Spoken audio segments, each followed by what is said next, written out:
Hello future doctors, आज हम Usain bolt crash course का लेक्चर नंबर 5 स्टार्ट करेंगे और उसमें जीओसी 1 का जो पार्ट रह गया था एरोमेटिसिटी, हाइपर कॉन्जुगेशन, टोटोमेरिज्म, ये पढ़ेंगे। लेक्चर 4 में हमने इंडक्टिव इफेक्ट और रेजोनेंस पढ़ा था और उन दोनों का एप्लीकेशन जैसे स्टेबिलिटी ऑफ कार्बोकेटाइन पे कैसे इफेक्ट डालते हैं, carbanion, stability of carbanion, acidic strength, basic strength, किसका ज़्यादा होगा किसका कम होगा, वो भी डिस्कस किया था। अब स्टार्ट करते हैं। अच्छा, जो आईयूपीएससी नोमेनक्लेचर में एक क्वेश्चन था ये, उसमें मैंने थोड़ा सा गलती कर दिया था। उसमें गलती क्या हुआ था, ये वाले पार्ट पे गलती हो गया था चेन सिलेक्शन में। मेरा ज़्यादा फोकस क्या था कि वो नाइट्रोजन का ये वाला पार्ट बताने में था, इधर मैंने ध्यान नहीं दिया।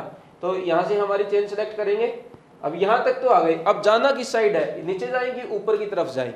यहाँ पे देखो ये इथाइल लिखा हुआ है और इथाइल का मतलब है 2 कार्बन। उस टाइम मैंने ध्यान नहीं दिया था, तो हमारी चेन ये वाली सिलेक्ट होगी और इसके अकॉर्डिंग नाम लिखेंगे। ठीक है, बस इतना सा इसमें पॉइंट था, वो थोड़ा उस टाइम गलती हो गई थी, ध्यान नहीं रहा।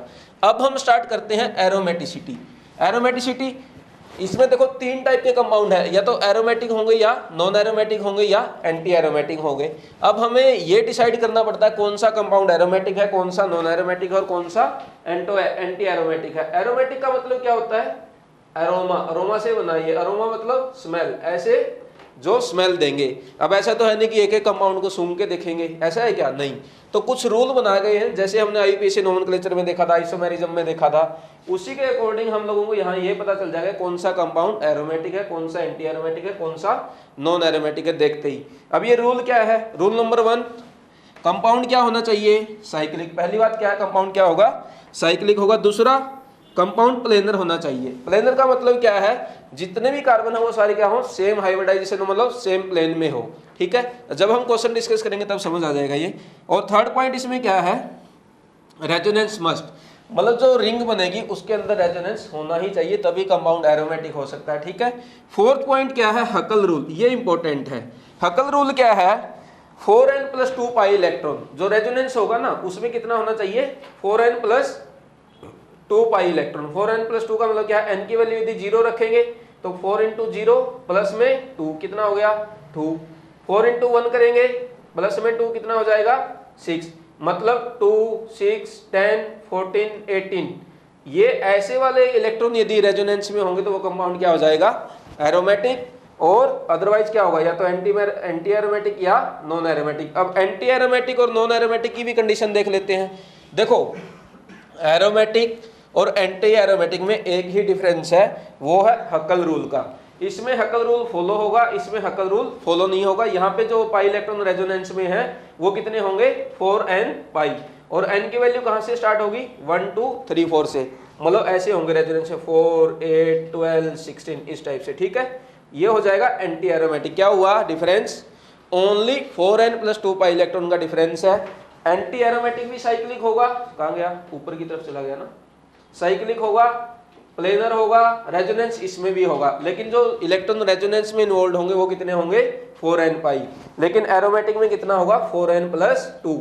जिसको ये याद रहता है ठीक है, नहीं तो ये देख लेना, 2, 6, 10, 14, दोनों में ही इवन नंबर होगा। लेकिन इसमें 4 से डिवाइड वाले इवन नंबर है एंटी एरोमेटिक में, और एरोमेटिक में कौन से हैं, जो 4 से डिवाइड नहीं होंगे वो वाले इवन नंबर है। इतना तो याद रख सकते हो ना, 2, 6, 10, 14, इतना 2, 6, 10, 14 याद रख लो, बस रट्टा मार लो। नहीं तो 4n+2, n की वैल्यू 0 रखोगे तो वो आ जाएगा, है ना।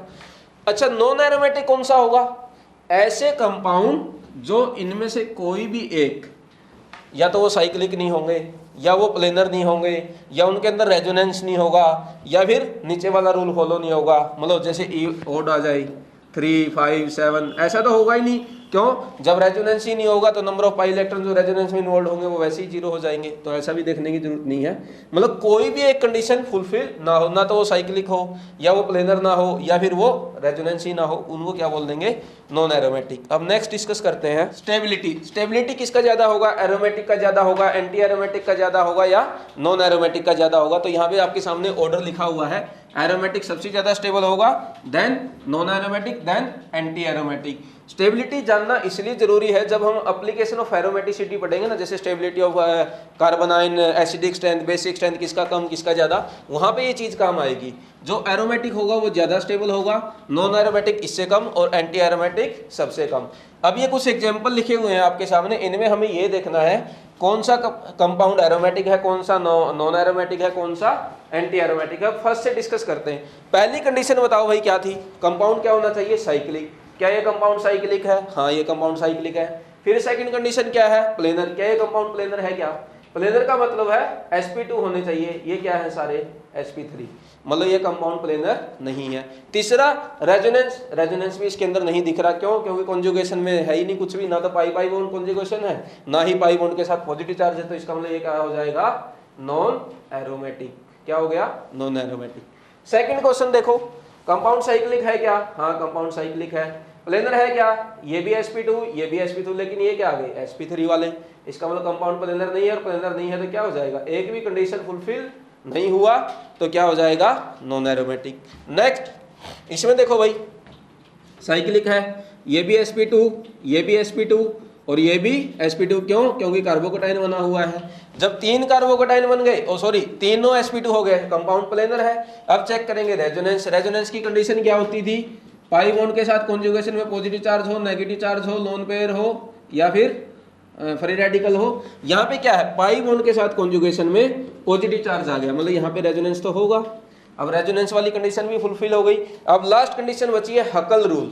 हकल रूल में क्या था, 4n + 2 पाई इलेक्ट्रॉन, मतलब या तो 2 या 6 या 10 या 14 इलेक्ट्रॉन रेजोनेंस में होंगे तो क्या हो जाएगा, वो एरोमेटिक हो जाएगा। यहाँ पे कितने इलेक्ट्रॉन है, ओनली 2 इलेक्ट्रॉन, 2 है तो इसका मतलब वो कंडीशन फुलफिल हो गया, ये कंपाउंड क्या हो जाएगा, एरोमेटिक।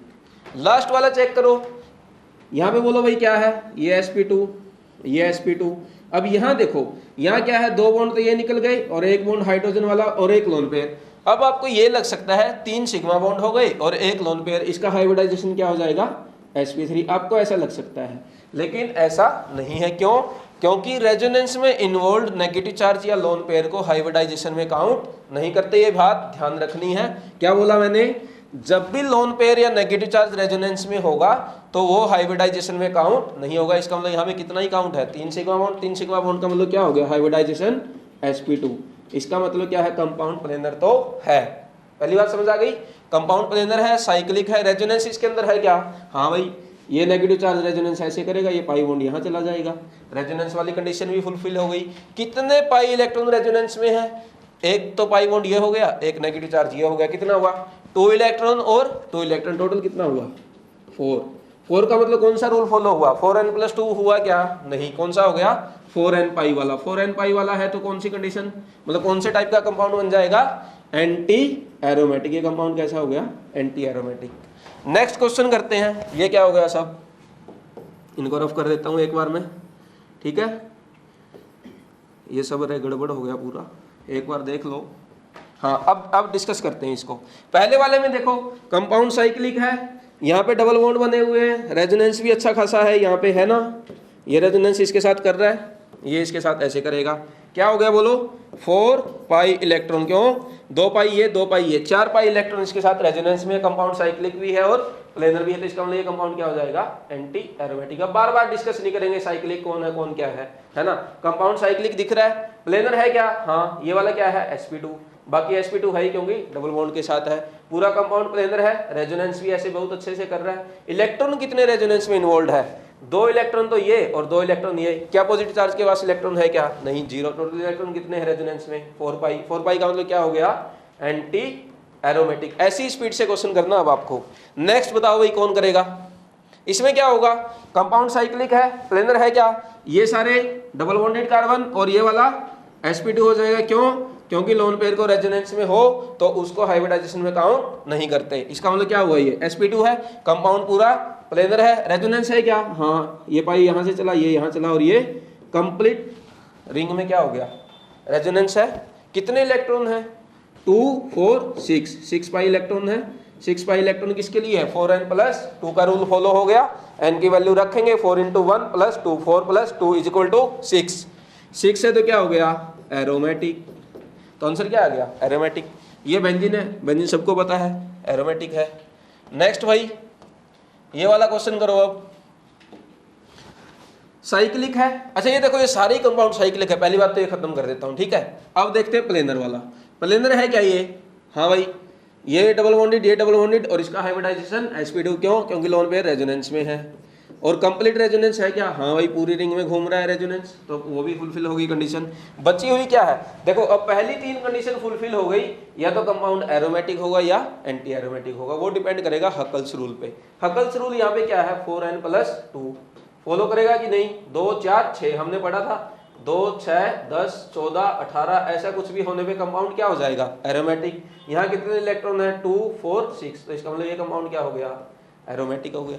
नेक्स्ट भाई ये दोनों आप दोनों खुद से करना, ठीक है। ये वाला नीचे वाला करा रहा हूँ अब मैं, सेम ही है, कुछ डिफरेंस नहीं है। इसमें बताओ भाई क्या होगा? रेजोनेंस हो रहा है, कहाँ गया? हो रहा है ना, ये इधर इधर आना भाई, ये मैंने गलती से इधर कर दिया, कहाँ आना था? इधर, ठीक है। हो रहा है रेजोनेंस पूरी रिंग में। अब क्या हुआ? पॉजिटिव चार्ज है ये, कितने इलेक्ट्रॉन है? 2 4 6 इलेक्ट्रॉन रेजोनेंस में है, कंपाउंड प्लेनर भी है, सब कुछ हो गया। कौन सा रूल फॉलो हो गया? Huckel's rule. हकल्स रूल कब फॉलो करते हैं? 2 6 10 14 18 है तो हकल्स रूल फॉलो होगा, कंपाउंड क्या हो जाएगा? एरोमेटिक। नेक्स्ट कंपाउंड इंपॉर्टेंट है, इसमें देखो बच्चों को कंफ्यूजन क्या हो जाता है कि इस रिंग को भी काउंट करना है और इस रिंग को भी काउंट करना है, या दोनों के इलेक्ट्रॉन एक साथ देखना। पहली बात मैं बता देता हूं, यदि ऐसी दो रिंग है, इनमें से कोई भी रिंग एक एरोमेटिक हो गई तो कंप्लीट कंपाउंड क्या हो जाएगा? एरोमेटिक। पहली बात तो ये। दूसरा, कभी भी हमें ऐसा नहीं करना 2 4 6 इलेक्ट्रॉन ये, 2 4 6 इलेक्ट्रॉन ये, टोटल कितना हो गया? 12 इलेक्ट्रॉन। ऐसा नहीं करना, इस रिंग को इंडिविजुअली देखना है और इस रिंग को अलग देखना है। समझ गए ये बात? मतलब 6 6 दोनों में 6 6 रूल फॉलो हो रहा, तो ये रिंग भी क्या हो गई? एरोमेटिक। ये रिंग भी क्या हो गई? एरोमेटिक। और दोनों रिंग एरोमेटिक है तो कंपाउंड क्या हो गया? एरोमेटिक। ऐसे आंसर करना, इसका ध्यान रखना। जब भी ऐसी दो रिंग हो, कोई भी एक रिंग एरोमेटिक होगी तो कंपाउंड क्या हो जाएगा? एरोमेटिक।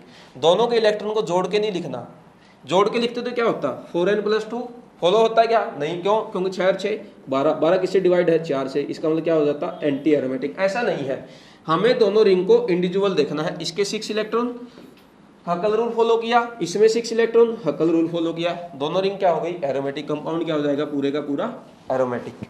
इस टाइप की रिंग में जब दोनों रिंग ऐसे जुड़ी हुई हो, इनमें क्या होगा? सारे पाई इलेक्ट्रॉन काउंट करेंगे। 2 4 6 8 10, कितने इलेक्ट्रॉन हो गए? 10। कंपाउंड प्लेनर दिख ही रहा है सबको, रेजोनेंस भी सब में हो ही रहा है, ऐसे चलेगा सब, ऐसे कुछ। कंप्लीट रेजोनेंस है, प्लेनर है, साइक्लिक है, 10 इलेक्ट्रॉन है। कौन सा रूल है? हकल्स रूल फॉलो हो गया। हकल रूल फॉलो होगा तो कंपाउंड क्या हो जाएगा? एरोमेटिक। इस टाइप के क्वेश्चंस करना है हमें जब भी कंपाउंड में एरोमेटिसिटी पूछा जाए। पहली कंडीशन साइक्लिक की, दूसरी कंडीशन प्लेनर की, तीसरी कंडीशन रेजोनेंस होना चाहिए, चौथी condition Huckel's rule. Huckel's rule follow होगा तो कंपाउंड एरोमेटिक होगा, हकल्स रूल फॉलो नहीं होगा तो कंपाउंड हकल्स रूल फॉलो नहीं होगा तो एंटी एरोमेटिक होगा। और ध्यान क्या रखना है, जब भी लोन पेयर रेजोनेंस में आ जाए उसको हाइब्रिडाइजेशन में काउंट हमें नहीं करना है। कैसे? जैसे यहाँ पे है ये लोन पेयर रेजोनेंस में थे, देखते तो नाइट्रोजन का हाइब्रिडाइजेशन कैसा होना चाहिए था? sp3। ऐसा नहीं होगा, क्यों? लोन पेयर रेजोनेंस में। ये बात का ध्यान रखना है। और क्या ध्यान रखना है? जब भी इस टाइप की रिंग आ जाए उनको इंडिविजुअली देखना है, एक साथ नहीं देखना, ठीक है। तो यही बस ध्यान रखोगे तो एरोमेटिसिटी में कोई भी डाउट नहीं आएगा। अच्छा, कभी कभी इस टाइप के क्वेश्चन आ जाते हैं, एग्जामिनर ये पूछता है कि ये रिंग कैसे, मतलब इसमें पोलैरिटी कैसे एग्जिस्ट करेगी, इस टाइप का क्वेश्चन आएगा। या फिर एग्जाम में जब हम रिएक्शन का क्वेश्चन करेंगे ऐसे दे देगा एग्जामिनर, ये वाला सही है या फिर ये वाला सही है, कौन सा सही है भाई? बोलो कौन सा सही है? जब भी देखो मैं एक चीज बता देता हूं, जब भी इस टाइप के क्वेश्चन, इस टाइप के स्ट्रक्चर दिखे ना आपको एग्जाम में, ये पॉजिटिव, ये इस टाइप का, ये तीन का तो स्पेशल ध्यान रखना कि जब भी ऐसा कुछ लिखा हुआ है तो समझ जाना कि एरोमेटिसिटी का रूल फॉलो होगा। क्या होगा? कुछ ना कुछ एरोमेटिसिटी की एप्लीकेशन लगेगी जब भी ये तीन स्ट्रक्चर दिख जाए। इसका ध्यान रखना स्पेशली, इसका भी ध्यान रखना। एक ये भी हो सकता है, यहाँ पे नेगेटिव चार्ज भी आ सकता है, या फिर ये चारों स्ट्रक्चर जहां दिख जाए समझ लो क्या आ चुका है? एरोमेटिसिटी का रोल आ चुका है। तो अपने ब्रेन को एक्टिव कर लेना, कौन से वाले को? जहां पे एरोमेटिसिटी वाली चीजें पड़ी हुई है, ठीक है। अब बताओ भाई, आ गया ना वही वाला स्ट्रक्चर, इसका मतलब एरोमेटिसिटी का कॉन्सेप्ट लगेगा। अब ये वाली रिंग को देखो आप, ये वाली रिंग में क्या हुआ, साइक्लिक है, ये यहाँ से घूमेगा है ना, इस टाइप से कंप्लीट रेजोनेंस हो गया। और यहाँ पे क्या है, पॉजिटिव चार्ज है, कितने इलेक्ट्रॉन रेजोनेंस में है, ओनली 2 इलेक्ट्रॉन रेजोनेंस में है, तो कौन सा रूल फॉलो हो गया, हकल रूल फॉलो होगा, तो रिंग कौन सी बनी, एरोमेटिक। जब कंपाउंड ऐसे टूटा तो क्या बना, एरोमेटिक। जब कंपाउंड ऐसे टूटा तो यहाँ पे भी क्या है, साइक्लिक है, प्लेनर है, रेजोनेंस है, रेजोनेंस इस बार इस साइड से होगा ऐसे कुछ, ठीक है। कितने इलेक्ट्रॉन है, 2 और 2 4 इलेक्ट्रॉन, 4 इलेक्ट्रॉन फॉलो हुआ तो कंपाउंड क्या हुआ, एंटी एरोमेटिक। हमने पढ़ा था aromatic compounds are more stable than anti aromatic. कौन सी रिंग एग्जिस्ट करेगी, ये वाली, क्यों, क्योंकि इसमें रिंग क्या बनी है, एरोमेटिक। नेक्स्ट इसमें क्या होगा, ऐसे ही तोड़ देंगे, हमें नहीं पता कैसे टूटेगा, हम तो बस इसको तोड़ के देखेंगे, चेक करेंगे एरोमेटिसिटी। थोड़ा सा ऊपर कर देता हूँ इसको, ठीक है। यहाँ ये डबल बॉन्ड ऐसे ही एक बार ऊपर की तरफ पॉजिटिव बनेगा, एक बार नीचे की तरफ, और जब हमें नहीं पता तो हम दोनों तरफ की बना के देख लेंगे। जब नहीं पता होता है तो क्या कर लो, दोनों तरफ का बना लो और चेक कर लो, इधर पॉजिटिव, इधर नेगेटिव और इधर डबल बॉन्ड। अब बताओ भाई, देखते ही बता दोगे ना। अब तो कार्बन जब ये साइक्लोप्रोपेन के ऊपर पॉजिटिव चार्ज है तो वो रिंग कैसी होगी, एरोमेटिक। अभी तो डिस्कस किया हूँ। नीचे वाले में देखो, ये यहाँ और ये कंप्लीट रेजोनेंस है, कितने इलेक्ट्रॉन है, 2 4 6 इलेक्ट्रॉन। 6 इलेक्ट्रॉन मतलब हकल रूल फॉलो हुआ, ये रिंग भी क्या हो गई, एरोमेटिक हो गई। दोनों ही रिंग क्या हो गई, एरोमेटिक। इस वाले केस में क्या होगा, अभी डिस्कस किया था, ये पाई इलेक्ट्रॉन रेजोनेंस करेंगे, कितने इलेक्ट्रॉन हो गए, 4। नीचे वाले में कितना हुआ, 2 और 2 4, दोनों ही रिंग क्या हो गई, ये भी एंटी एरोमेटिक और ये रिंग भी क्या हो गई, एंटी एरोमेटिक। जब दोनों ही रिंग एंटी एरोमेटिक बनी, क्या ऐसा स्ट्रक्चर एग्जिस्ट करेगा, नहीं। क्यों, एंटी एरोमेटिक बिल्कुल ही अनस्टेबल है। ये बिल्कुल वैसा ही है कि एमबीबीएस करने गए थे लेकिन नर्सिंग करने लगे, कोई नहीं करना चाहता है ना। तो ये भी एरोमेटिक, ये भी एरोमेटिक, आंसर क्या हो गया, ये वाली रिंग हमारी एग्जिस्ट करेगी। जब भी हमें ऐसा लगता है कि इस टाइप के कंपाउंड में पूछा गया कौन सा स्ट्रक्चर एग्जिस्ट करेगा, देख लो एरोमेटिसिटी कहाँ पे है। मैंने 4 स्ट्रक्चर बता दिया आपको बना के, वो जब भी दिख जाए कंपाउंड में समझ लो एरोमेटिसिटी का रोल आ चुका है, ये ध्यान रखना। Next, application of aromaticity. देखो स्टेबिलिटी ऑफ एनायन में आ सकता है रोल इसका, कैसे, जैसे ये स्ट्रक्चर आ गया, मैंने क्या बोला था, इस टाइप के जब स्ट्रक्चर दिखने लग जाए तो हमारे एक्टिव हो जाना चाहिए एरोमेटिसिटी वाला पार्ट। तो देखो भाई कितने इलेक्ट्रॉन है, 2 4 6 और 8 इलेक्ट्रॉन है। 8 इलेक्ट्रॉन का मतलब क्या है, एंटी एरोमेटिक।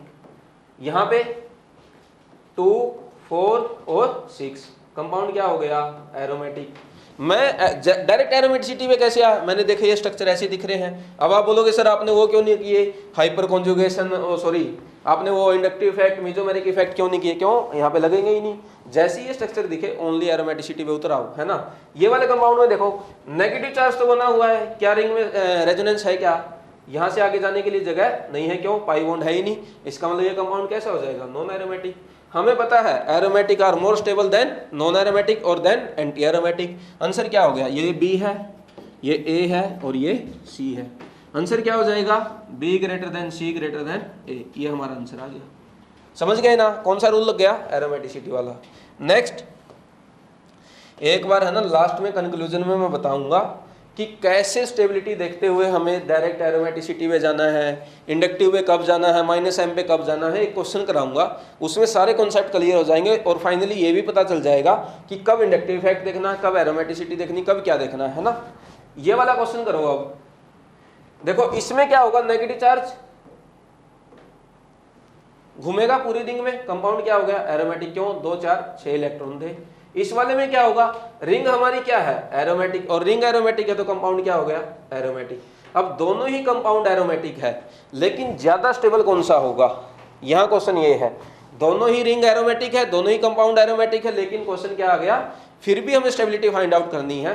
तो उस टाइम हमें ये ध्यान रखना है कौन से इलेक्ट्रॉन एरोमेटिसिटी में इन्वॉल्व है। यदि हमारा नेगेटिव चार्ज एरोमेटिसिटी में इन्वॉल्व है तो वो ज्यादा स्टेबल होगा। बताओ इसका एरोमेटिसिटी में इन्वॉल्व है क्या, नहीं। क्यों, क्योंकि ये पाई बॉन्ड आपस में ही रेजोनेंस कर लेते हैं। क्या इसकी जरूरत है क्या एरोमेटिसिटी के लिए। मान लीजिए मैं इस कंपाउंड को ऐसे लिख दूं, ये हमारी बेंजीन और ये CH3 लिख दूं, क्या ये कंपाउंड अब एरोमेटिक है या नहीं है, अभी भी एरोमेटिक है। क्यों, क्योंकि नेगेटिव चार्ज का कोई रोल था ही नहीं। और जब नेगेटिव चार्ज का रोल एरोमेटिसिटी में नहीं है और दोनों ही कंपाउंड एरोमेटिक है, तो कौन सा कंपाउंड ज्यादा स्टेबल हो जाएगा? जिसके अंदर एरोमेटिसिटी है, मतलब ये वाला कंपाउंड, ये वाला अनाइन हमारा ज्यादा स्टेबल होगा। ठीक है, नेक्स्ट क्वेश्चन, बेसिक स्ट्रेंथ में भी एरोमेटिसिटी का कॉन्सेप्ट लग जाता है। कैसे? हमने एक चीज पढ़ी थी, डीलोकलाइज होगा तो बेसिक स्ट्रेंथ कम होगी, लोकलाइज होगा तो बेसिक स्ट्रेंथ ज्यादा होगी। सबसे पहले वही देखना है, क्या यहाँ पे लोकलाइजेशन है? क्या नहीं है? क्यों? सॉरी, लोकलाइजेशन है, डीलोकलाइजेशन नहीं है। यहाँ पे डीलोकलाइजेशन है, यहाँ पे भी डीलोकलाइजेशन है। तो अब देखो, फर्स्ट वाला तो साफ साफ समझ आ रहा है कि वो इलेक्ट्रॉन लोकलाइज है तो वो ज्यादा बेसिक होगा। बी और सी में दोनों ही डीलोकलाइज है, लेकिन ज्यादा डीलोकलाइज कौन है? कौन से वाला होगा? सी वाला। क्यों? क्योंकि ये इलेक्ट्रॉन जब रेजोनेंस में आएंगे तभी ये कंपाउंड एरोमेटिक होगा। कंपाउंड ये भी एरोमेटिक है, क्यों? क्योंकि ये वाली रिंग एरोमेटिक है। अभी अभी हमने देखा था बेंजीन, सबको पता है एरोमेटिक है, लेकिन इन लोन पेयर का कोई इफेक्ट नहीं है एरोमेटिसिटी में। ये लोन पेयर हो या ना हो, ये कंपाउंड एरोमेटिक रहेगा। लेकिन यहाँ से लोन पेयर हट जाएंगे, क्या ये कंपाउंड एरोमेटिक होगा? नहीं। क्यों? क्योंकि ये मतलब रेजोनेंस में इन्वॉल्व है। अब रेजोनेंस में इन्वॉल्व है तो ये ज्यादा से ज्यादा रेजोनेंस करेंगे। क्यों? कंपाउंड को एरोमेटिक होना है। यहाँ पे कोई ऐसा जरूरत नहीं है, पाई बॉन्ड आपस में ही रेजोनेंस कर लेंगे तो काम चल जाएगा, ये कंपाउंड एरोमेटिक अपने आप हो जाएगा। अब ज्यादा एरोमेटिसिटी में इन्वॉल्व है, जब भिखारी मांगने आएगा तो क्या इसके घर पे लोन पेयर मिलेंगे? नहीं मिलेंगे। जब लोन पेयर नहीं मिलेंगे तो बेसिक स्ट्रेंथ कम हो जाता है। मतलब लोन पेयर यदि रेजोनेंस में इन्वॉल्व है और उसकी वजह से एरोमेटिसिटी आई है तो बेसिक स्ट्रेंथ को वो क्या कर देगा?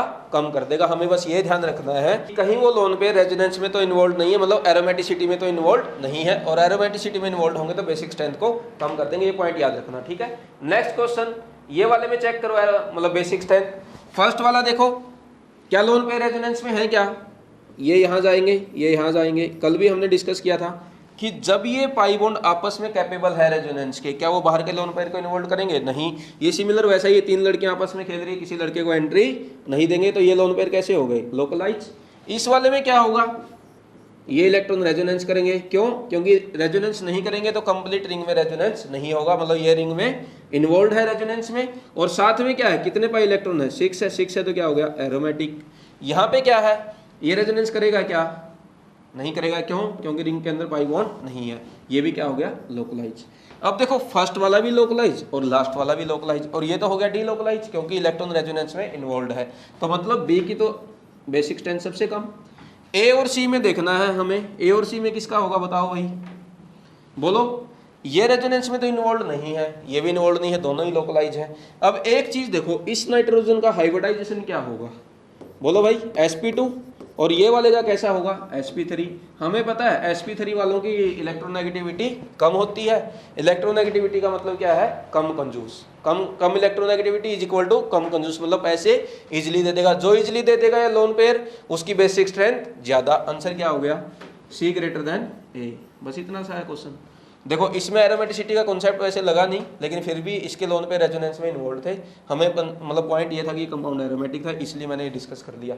अदरवाइज आपको यहाँ पे एरोमेटिसिटी नहीं भी पता होगी तब भी ये क्वेश्चन आ जाता। ठीक है, नेक्स्ट करते हैं हम डिस्कस। नेक्स्ट क्या है भाई? Dancing resonance. अच्छा, एरोमेटिसिटी में बस इतना ही है, जब भी वो 4 टाइप के स्ट्रक्चर दिखे तो हमारे को समझ जाना है कि एरोमेटिसिटी आ चुकी है, अपना ब्रेन को एक्टिव कर लो वैसा ही एरोमेटिसिटी वाला। ठीक है, कभी कभी क्या होता है, पूछ लेता है कंपाउंड कौन सा एरोमेटिक है, कौन सा नॉन एरोमेटिक है, कौन सा एंटी एरोमेटिक है। वो सीधा हो गया साइक्लिक है, प्लेनर है और रेजोनेंस है, और हकल्स रूल फॉलो करता है। मतलब 2, 6, 10, 14, 18 इलेक्ट्रॉन यदि रेजोनेंस में इन्वॉल्व है वो क्या हो जाएगा? एरोमेटिक। और जिसमें 4, 8, 12, 16 ऐसे वाले हैं वो क्या हो जाएगा? Anti aromatic. और इन तीनों में से साइक्लिक, प्लेनर और रेजोनेंस में से एक भी कंडीशन नहीं है तो वो क्या हो जाएगा? Non aromatic. बस इतना ही है। और स्टेबिलिटी का ध्यान रखना, एरोमेटिक सबसे ज्यादा stable, then non aromatic, then anti aromatic. Next भाई, डांसिंग रेजोनेंस। देखो, ये जो साइक्लिक रिंग है ना, साइक्लोप्रोपेन, इसके यदि बाहर ये कार्बोकेटाइन आ जाए तो वहां पे डांसिंग रेजोनेंस होगा। क्यों? ये एंगुलर स्ट्रेन है यहाँ पे, और एंगुलर स्ट्रेन की वजह से ये बॉन्ड क्या है? टूटना चाहता है। टूटेगा कैसे? ये यहाँ चला जाएगा और पॉजिटिव चार्ज कहाँ जाएगा? यहाँ पे। तो ये 2 टाइप से होगा, इधर वाला भी बॉन्ड टूट सकता है और इधर वाला भी। हम तोड़ के देख लेते हैं।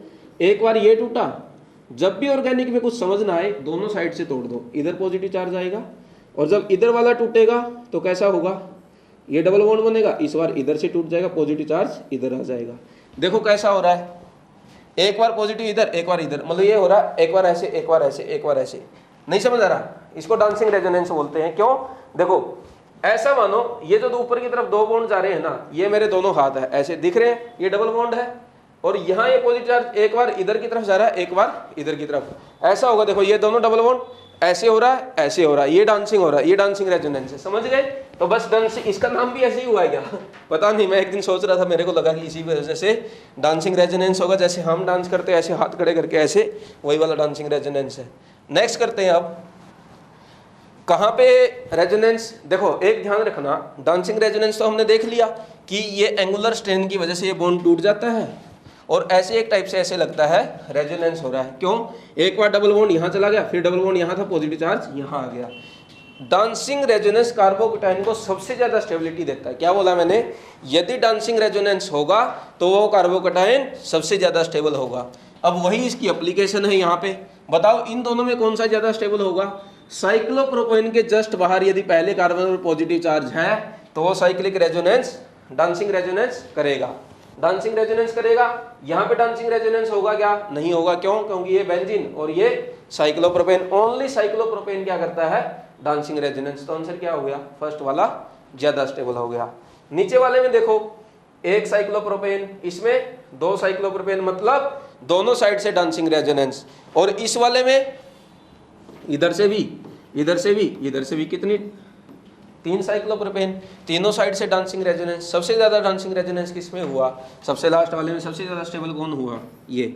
बस ध्यान रख लेना, साइक्लोप्रोपेन जहां आ जाएगा और उसके बाहर कार्बोकैटायन होगा तो वो क्या कर देगा? Dancing resonance. डांसिंग रेजोनेंस क्या करता है? कार्बोकैटायन की स्टेबिलिटी को सबसे ज्यादा इंक्रीज करता है। जहां भी डांसिंग रेजोनेंस होगा वो कार्बोकैटायन सबसे ज्यादा स्टेबल होगा। बस इतना छोटा सा ही कॉन्सेप्ट था, ठीक है। नेक्स्ट डिस्कस करते हैं हाइपर कॉन्जुगेशन। हाइपर कॉन्जुगेशन कहां पे होगा? जैसे हमने रेजोनेंस पढ़ा था, पाई बॉन्ड के बगल में पॉजिटिव चार्ज, पाई बॉन्ड के बगल में नेगेटिव चार्ज, पाई बॉन्ड के बगल में लोन पेयर। ऐसा ही सिमिलर यहाँ पे क्या है? यदि कार्बन हाइड्रोजन बॉन्ड प्रेजेंट है, जैसे ये प्लस नेगेटिव लोन पेयर ये सब थे ना, जैसे ही carbon hydrogen bond is present in conjugation with carbon double bond carbon, positive charge and free radical, ये क्या है? Free radical. यदि यहाँ पे कुछ ऐसा है, मतलब कहाँ कहाँ हाइपर कॉन्जुगेशन होगा?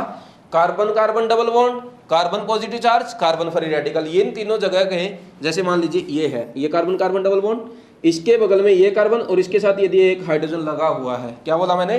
कम से कम एक हाइड्रोजन लगा है तो वो हाइपर कॉन्जुगेशन शो करेगा। मान लीजिए ऐसा होता, ये पॉजिटिव चार्ज, इसके बगल वाले कार्बन में हाइड्रोजन है क्या? बिल्कुल है। कितने हाइड्रोजन है? दो है। तो क्या ये हाइपर कॉन्जुगेशन शो करेगा? बिल्कुल करेगा। क्यों? क्योंकि पॉजिटिव चार्ज के जस्ट बगल में क्या है? कार्बन हाइड्रोजन बॉन्ड है। तो ये क्या कर देगा? हाइपर कॉन्जुगेशन शो करेगा, ठीक है। नेक्स्ट, यदि यहाँ फ्री रेडिकल है, मान लीजिए ये फ्री रेडिकल है, इस कार्बन के पास हाइड्रोजन है क्या? है। कॉन्जुगेशन में है क्या? बिल्कुल है। यदि कॉन्जुगेशन में है तो ये भी हाइपर कॉन्जुगेशन शो करेगा। समझ गए? एक चीज और ध्यान रखना, ये जो डबल बॉन्ड है, इसके बगल वाला कार्बन, इसको बोलते हैं अल्फा कार्बन। क्या बोलते हैं? Alpha carbon. ये जो पॉजिटिव चार्ज है, इसके बगल वाले कार्बन को क्या बोलेंगे? Alpha carbon. ये जो फ्री रेडिकल है, इसके ये भी है और ये भी है, ये दोनों ही क्या है? अल्फा कार्बन है। यदि अल्फा कार्बन के पास मिनिमम एक हाइड्रोजन है तो वो क्या करता है? हाइपर कॉन्जुगेशन शो करता है, ठीक है। कैसे करता है इसको एक बार समझ लेते हैं। यहाँ पे देखो, मान लीजिए ये है, ये डबल बॉन्ड है, स्ट्रक्चर ही बना लेता हूँ, ठीक है, उससे थोड़ा और अच्छा आएगा। ये कार्बन, ये हाइड्रोजन, ये हाइड्रोजन, ये हाइड्रोजन, ये हाइड्रोजन, यहाँ पे कार्बन और यहाँ पे डबल बॉन्ड CH2, ये हाइड्रोजन। इसमें होता क्या है ना, ये हाइड्रोजन टूट के यहाँ डबल बॉन्ड क्रिएट कर देता है और ये यहाँ चला जाता है। कैसे बन जाएगा? ये कार्बन, ये हाइड्रोजन ऐसे ही, ये हाइड्रोजन ऐसे ही, ये पॉजिटिव चार्ज और ये डबल बॉन्ड, ये CH2-, इस टाइप से बन जाएगा। समझ गए ये बात? ये हाइड्रोजन यहाँ पे हवा में रहेगा, ये हाइड्रोजन क्या हो गया? हवा में रहता है, मतलब यहाँ पे कोई भी बॉन्ड नहीं है, ठीक है। इस टाइप से ये बन जाता है। कभी कभी ये वाला हाइड्रोजन चला जाएगा, ये भी जा सकता है, ये भी जा सकता है, कुछ भी हो सकता है, तीनों में से कोई, सारी अल्फा हाइड्रोजन है तो इस टाइप से बनता है। इसको क्या बोलते हैं? सिग्मा पाई बॉन्ड रेजोनेंस भी बोलते हैं। क्या बोलते हैं? Sigma pi bond resonance. ध्यान रखना, ये नाथन बेकर इफेक्ट भी बोलते हैं। कहीं एग्जाम में क्वेश्चन आ जाए, which of the following will show Nathan baker effect, समझ जाना वो क्या है? हाइपर कॉन्जुगेशन है। समझ गए ना ये बात? इस टाइप से शो करता। नहीं भी समझ आता कि क्या बना दिया सर ने, क्या नहीं बनाया, हमें तो सिंपल ये ध्यान रखना है, यदि पाई बॉन्ड पॉजिटिव चार्ज और फ्री रेडिकल, क्या बोला? Pi bond, positive charge, free radical, इन तीनों के कॉन्जुगेशन में यदि अल्फा हाइड्रोजन है तो वो कंपाउंड हमारा हाइपर कॉन्जुगेशन शो करेगा, बाकी नहीं करेगा। अब नेक्स्ट करते हैं, वहां से समझ आएगा और कुछ। क्या है ये? Hyper conjugation takes place when 1 alpha H is present, मैंने पहले ही बता दिया। अब एग्जाम्पल करेंगे और इन एग्जाम्पल में ये देखेंगे कौन सा हाइपर कॉन्जुगेशन शो करेगा, कौन सा नहीं करेगा। ठीक है, ये हमारा देखो फर्स्ट वाला एग्जाम्पल, ये हमारा पॉजिटिव चार्ज है। पॉजिटिव चार्ज के जस्ट बगल वाला कार्बन क्या है? अल्फा है। अल्फा है तो उसके पास क्या हाइड्रोजन है? क्या बिल्कुल है, 2 हाइड्रोजन है। क्या ये हाइपर कॉन्जुगेशन शो करेगा? करेगा। कितने अल्फा हाइड्रोजन है? 2 अल्फा एच। ठीक है, ये वाले क्वेश्चन में ये तो हुआ हमारा पाई बॉन्ड। पाई बॉन्ड के जस्ट बगल वाला कार्बन अल्फा कार्बन और उसके पास हाइड्रोजन है क्या? बिल्कुल है। कितने हैं? 3 अल्फा एच। क्या ये शो करेगा हाइपर कॉन्जुगेशन? बिल्कुल करेगा। तो आंसर क्या हो गया? दोनों शो कर रहे हैं। ये वाले में देखो भाई, ये हमारा फ्री रेडिकल, इसके बगल वाला कार्बन क्या हो गया? अल्फा कार्बन, इसके पास हाइड्रोजन कितने हैं? 3 अल्फा एच है। हमें तो कितने चाहिए? Minimum 1 alpha H. एक भी होगा तो हाइपर कॉन्जुगेशन हो जाएगा, यहाँ पे हाइपर कॉन्जुगेशन शो होगा। नेक्स्ट इस वाले में देखो, ये डबल बॉन्ड, ये बीच वाला क्या हो गया? अल्फा कार्बन हो गया इस डबल बॉन्ड के लिए। क्या ये शो करेगा हाइपर कॉन्जुगेशन? बिल्कुल करेगा। क्यों? क्योंकि इसके पास 2 अल्फा एच है। इस साइड भी हाइपर कॉन्जुगेशन शो करेगा, इस साइड करेगा क्या? हाँ, क्यों? क्योंकि ये भी कार्बोकेटाइन और इसके बगल में ये भी अल्फा कार्बन हो जाएगा। इसके पास कितने अल्फा एच? 2H। तो ये कभी इस साइड करेगा, कभी इस साइड करेगा, मतलब यहाँ पे हाइपर कॉन्जुगेशन होगा। दोनों साइड हो या ना हो, एक साइड भी होगा तो हम ये बोलेंगे हाइपर कॉन्जुगेशन शो करेगा। ठीक है, नेक्स्ट क्वेश्चन, ये आ गया नेगेटिव चार्ज। क्या मैंने एनायन बोला था? क्या नहीं, मैंने क्या बोला? पाई बॉन्ड, पॉजिटिव चार्ज और फ्री रेडिकल, ये तीनों होंगे तभी हाइपर कॉन्जुगेशन होगा, बाकी कुछ देखने की भी नीड नहीं है। ये अनायन है, सीधा कांटा मार देंगे। नेक्स्ट क्वेश्चन करते हैं। अब इसमें बताओ, ये हमारा क्या है? ये क्या है? कार्बोकेटाइन है। कार्बोकेटाइन के बगल वाला कार्बन क्या होगा? Alpha carbon. क्या इसके पास हाइड्रोजन है? क्या नहीं। क्यों? ये भी मिथाइल, ये भी मिथाइल, ये भी मिथाइल, तीनों मिथाइल हो गए। बाकी वैलेंसी इसके पास बची नहीं, हाइड्रोजन है ही नहीं। अल्फा एच कितना हो गया? 0। और जब अल्फा एच 0 होगा, क्या वो हमारा हाइपर कॉन्जुगेशन शो करेगा? नहीं करेगा। आंसर क्या हो गया? हाइपर कॉन्जुगेशन शो नहीं करता। नेक्स्ट वही एप्लीकेशन ऑफ हाइपर कॉन्जुगेशन। देखो हमने क्या डिस्कस किया? हाइपर कॉन्जुगेशन 3 जगह शो होगा, एक जहां डबल बॉन्ड होगा, एक जहां पॉजिटिव चार्ज होगा और एक जहां पे फ्री रेडिकल होगा। तो इसका मतलब वो उनकी स्टेबिलिटी को भी इफेक्ट करेगा। तो पहली एप्लीकेशन क्या हो गई? Stability of carbocation and free radical. अब मैं दोनों एक साथ क्यों लिख रहा हूँ? क्योंकि कार्बोकेटाइन और फ्री रेडिकल दोनों बिल्कुल एक जैसे हैं। क्यों? क्योंकि दोनों का ही ऑक्टेट इनकम्प्लीट है और दोनों के ही ऑक्टेट मतलब फुलफिल करने के लिए इलेक्ट्रॉन चाहिए, मतलब उनको इलेक्ट्रॉन डोनेटिंग ग्रुप चाहिए, ऐसा है। अब देखो हाइपर कॉन्जुगेशन इसकी स्टेबिलिटी में कैसा इफेक्ट डालता है? हाइपर कॉन्जुगेशन जितना ज्यादा होगा, स्टेबिलिटी ऑफ कार्बोकेटाइन और फ्री रेडिकल उतना ही ज्यादा होगा। क्या लिखा मैंने? नंबर ऑफ अल्फा एच जितने ज्यादा होंगे उतना ही ज्यादा स्टेबिलिटी, इसलिए यहाँ पे डायरेक्टली प्रोपोर्शनल लिखा है। तो अब काउंट करते हैं फर्स्ट एग्जांपल में, एग्जांपल से और क्लियर हो जाएगा। ये हमारा पॉजिटिव चार्ज है, इसके बगल में ये कार्बन है, कितने अल्फा एच है? 2 अल्फा एच है। इसमें ये हमारा कार्बोकेटाइन है, तो यहाँ भी अल्फा एच होंगे और यहाँ भी अल्फा एच होंगे। ये CH3, ये CH3, यहाँ भी 3 अल्फा एच और यहाँ भी 3 अल्फा एच। टोटल कितना हो गया? 6 अल्फा एच। बताओ भाई, यहाँ कितने थे? 2, यहाँ कितने हो गए? 6। मैंने क्या लिखा है? Directly proportional to number of alpha H. मतलब जितने ज्यादा अल्फा हाइड्रोजन होंगे उतना ही ज्यादा स्टेबिलिटी कार्बोकेटाइन का होगा, उतना ही ज्यादा स्टेबिलिटी फ्री रेडिकल का होगा। अब ये कार्बोकेटाइन है तो ये भी अल्फा कार्बन, ये भी अल्फा कार्बन और ये भी अल्फा कार्बन, तीनों ही अल्फा कार्बन है और तीनों ही CH3 है। तीनों के पास 3 अल्फा एच है। कितना हो गया total alpha H? 9 alpha H. ये वाले में ये कार्बोकेटाइन हो गया, इसके बगल में ये अल्फा कार्बन, 2 हाइड्रोजन, ये अल्फा हाइड्रोजन, कितने हो गए टोटल अल्फा एच? 4 हो गया। अब बताओ भाई किसका आंसर आएगा? कौन सा सबसे ज्यादा स्टेबल होगा? जिसके अंदर number of alpha H maximum होंगे। वो किसमें है? यदि ए है, ये B है और ये C है और ये D है, तो आंसर क्या हो गया? सबसे ज्यादा स्टेबल कौन? C। फिर कौन भाई? इसमें 6, इसमें 2, इसमें 4, आंसर क्या हो गया? B। फिर कौन सा होगा? फिर D। फिर कौन सा होगा? A। आंसर क्या हो गया? C B D A। इस टाइप से क्वेश्चन हो जाएगा। नेक्स्ट क्वेश्चन तुम करोगे क्या? करो भाई, खुद से करो। देखो ये कार्बोकेटाइन, ये हो गया कार्बोकेटाइन, इसके बगल वाला क्या हो गया alpha H alpha H alpha H alpha H, कितने अल्फा हाइड्रोजन हो गए 4।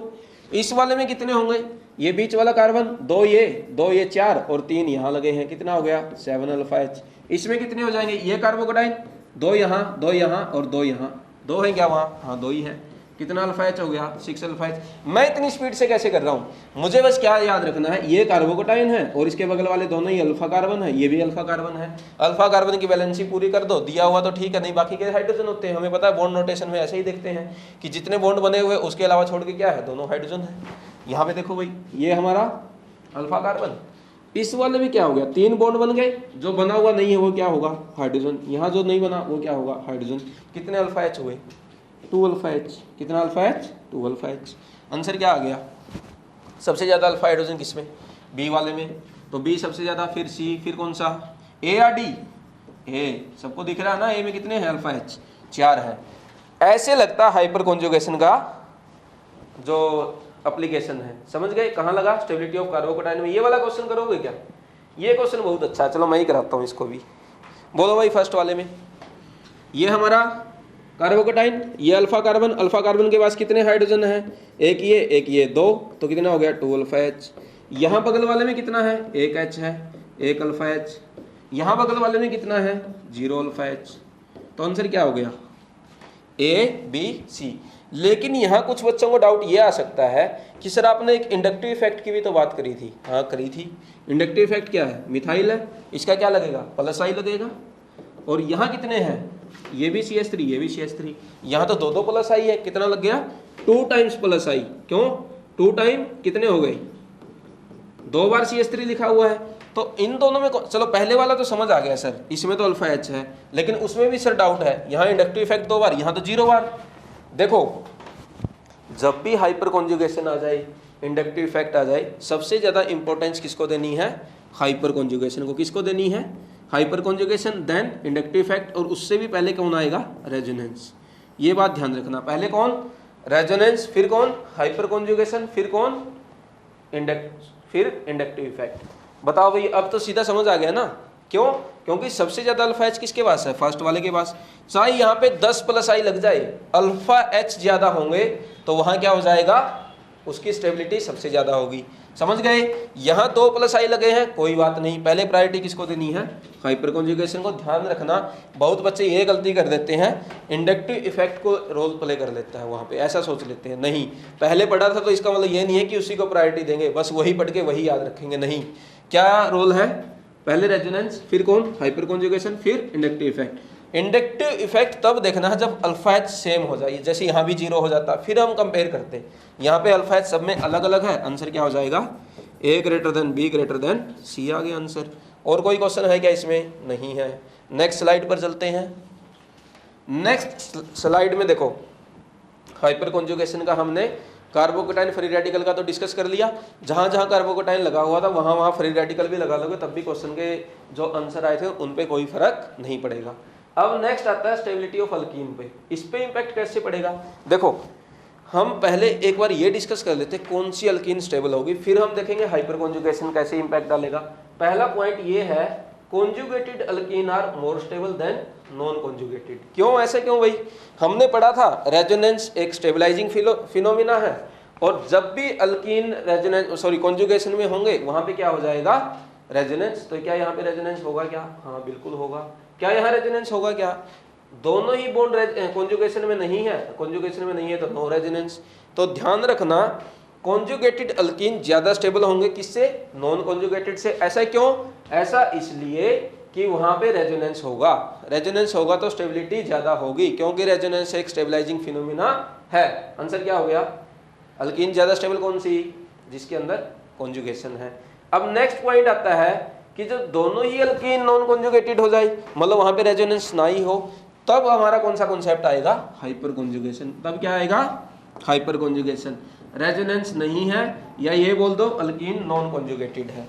ये वाला एग्जांपल देखो, ये पाई बॉन्ड बना है, ये डबल बॉन्ड बना है, पाई बॉन्ड बना है, क्या ये रेजोनेंस में है क्या, नहीं है। क्यों, क्योंकि यहाँ पे दूसरा पाई bond positive charge, lone pair negative charge, free radical, यहाँ पे वैकेंट ऑर्बिटल नहीं है। ऐसा नहीं है तो हमारी डबल बॉन्ड क्या हो जाएगी, रेजोनेंस में नहीं होगी। ये है क्या, ये भी नहीं है, क्यों, यहाँ भी वैसा ही है, ये भी नहीं है, दोनों ही नॉन कॉन्जुगेटेड है। नॉन कॉन्जुगेटेड में क्या देखना है, हाइपर कॉन्जुगेशन। हाइपर कॉन्जुगेशन ज्यादा कब होगा, जब नंबर ऑफ अल्फा हाइड्रोजन ज्यादा होंगे। Number of alpha hydrogen count करो, ये हमारी हो गई डबल बॉन्ड कार्बन कार्बन। इसके बगल वाला क्या भाई, ये क्या हो गया, फालतू आ गया यहाँ पे, ये क्या होगा, ये अल्फा कार्बन, ये अल्फा कार्बन, 3 अल्फा हाइड्रोजन यहाँ पे, 3 अल्फा हाइड्रोजन यहाँ पे, टोटल अल्फा हाइड्रोजन कितना हुआ, 6 अल्फा H। काउंट करना, अब आप भी ऐसे ही फास्ट फास्ट करना।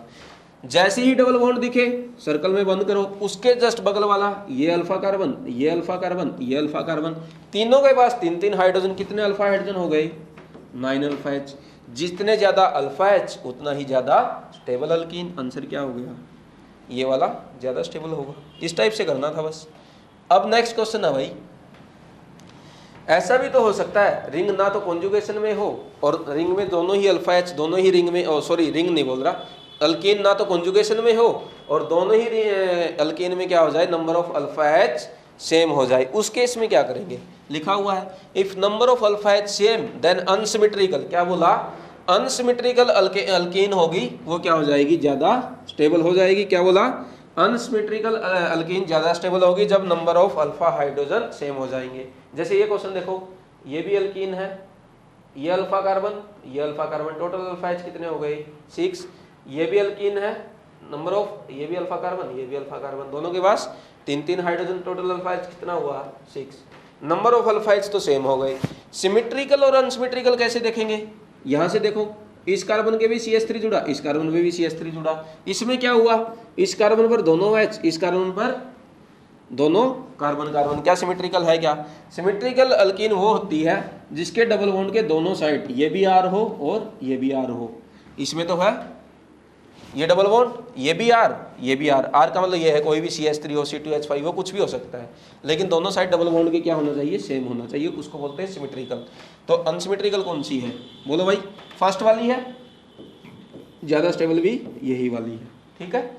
Number of alpha H same हो जाएंगे तो अनसिमेट्रिकल अल्कीन को ज्यादा स्टेबिलिटी देंगे। अब बात ये आती है, यदि दोनों ही रिंग सिमेट्रिकल और दोनों ही अल्कीन सिमेट्रिकल हो, क्या हो, दोनों ही अल्कीन सिमेट्रिकल हो, तब क्या होगा सर, तब ये हो जाएगा ट्रांस ग्रेटर देन सीस। क्या हो जाएगा, ट्रांस ग्रेटर देन सीस, याद रखना है बस ये। अब हम अल्कीन का एक बार रिवीजन कर लेते हैं, स्टेबिलिटी ऑफ अल्कीन कैसे देखते हैं। सबसे पहले ये देखेंगे रिंग, सॉरी रिंग क्यों आ रहा है बार बार गड़बड़ हो रही है ना।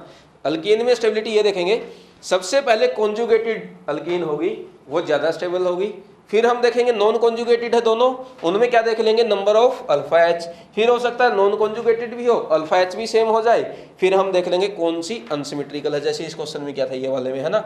मान लीजिए ये हो जाए, दोनों ही अल्कीन सिमेट्रिकल हो जाए, उस केस में क्या चेक करेंगे कि ट्रांस है या सीस है, उससे क्वेश्चन हो जाएगा, ठीक है। नेक्स्ट अब बताओ भाई, इसमें बताओ, अब ये क्वेश्चन करते हैं, एग्जांपल अप्लाई करेंगे सब कुछ। पहले तो ये देखो क्या कौन सी इनमें कॉन्जुगेटेड वाली है क्या, नहीं, क्यों, क्योंकि सब में एक एक है।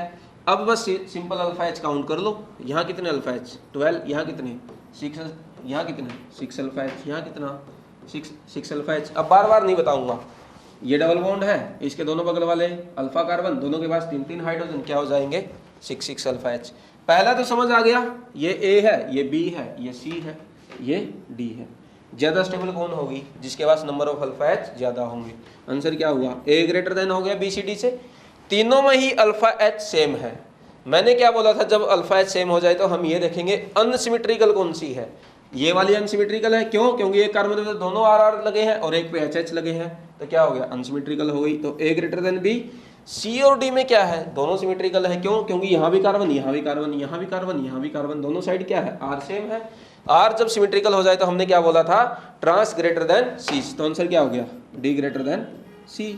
आंसर क्या आ गया, A B D C। अब जो नेक्स्ट क्वेश्चन लिखा हुआ उसको कर लोगे क्या, नहीं कर पाओगे, मैं करा देता हूँ। पहली बात तो क्या यहाँ पे कोई कॉन्जुगेशन है क्या, नहीं है, क्यों नहीं है, क्योंकि दूसरा डबल बॉन्ड ही नहीं है, तो एक तो मैटर खत्म हो गया।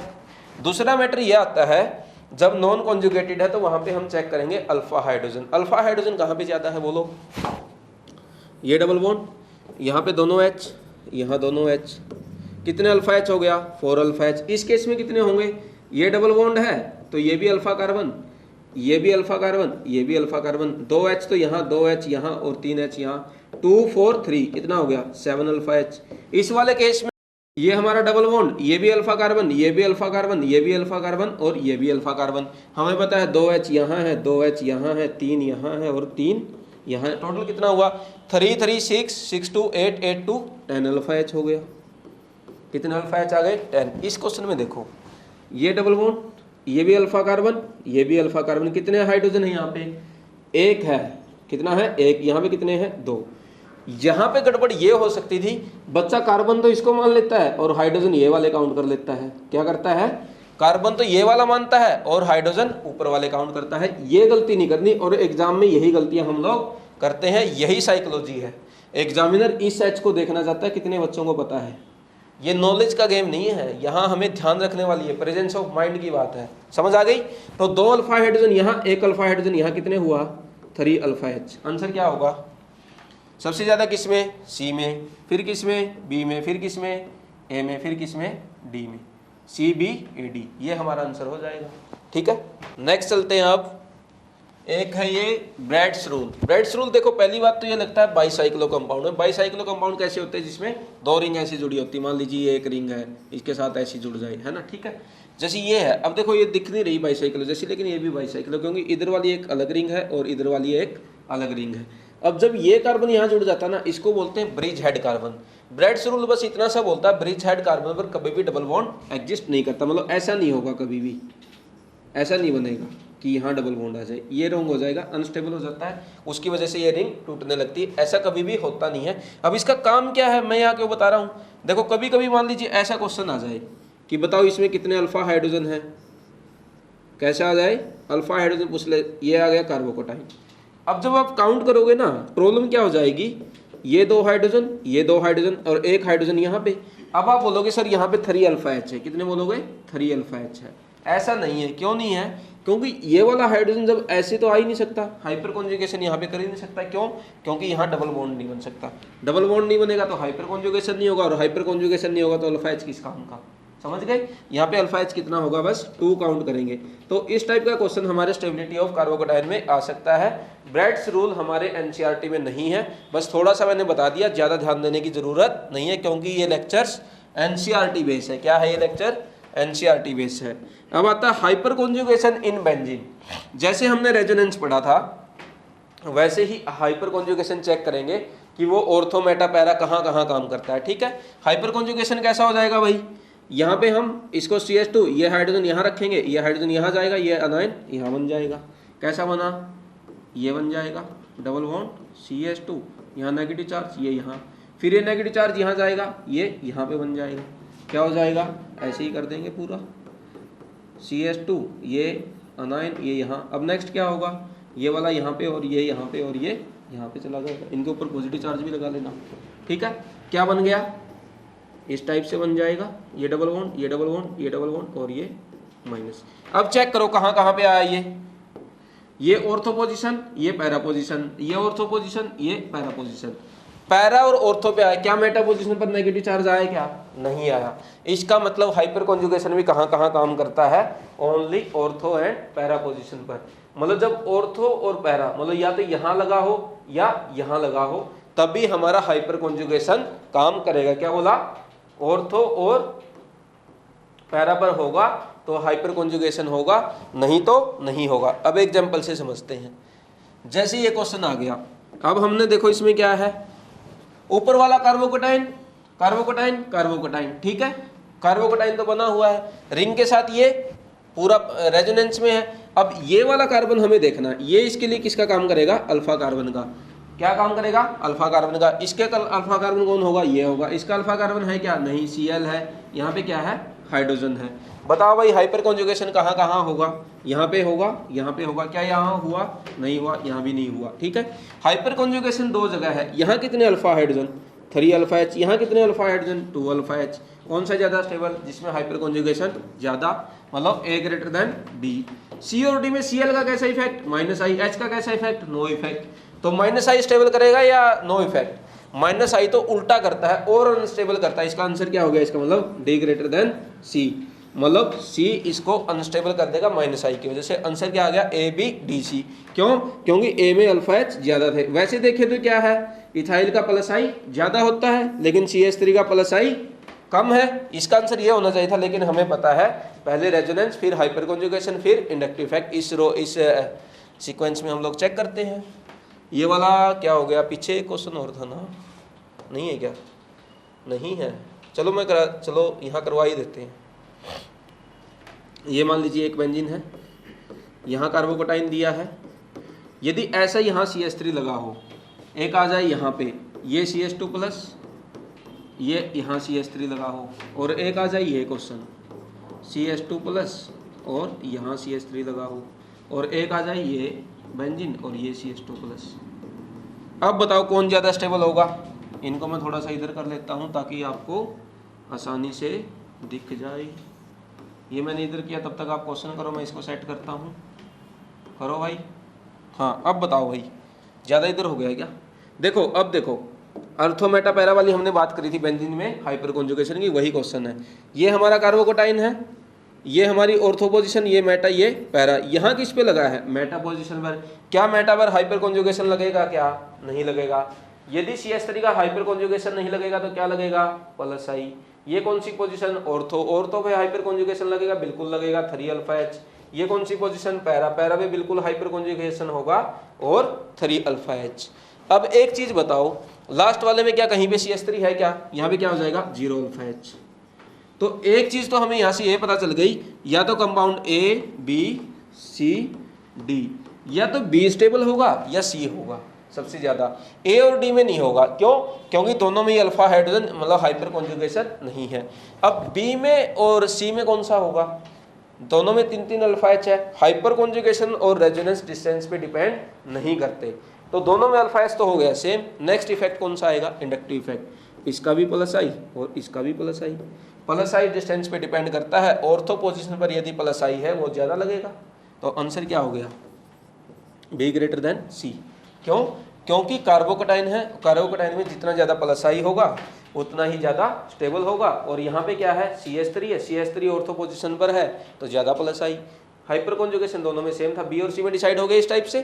A और D में क्या होगा, A में ना तो अल्फा हाइड्रोजन ना ही इंडक्टिव इफेक्ट, लेकिन यहाँ पे कम से कम प्लस आई है, तो आंसर क्या हो गया, B C A D।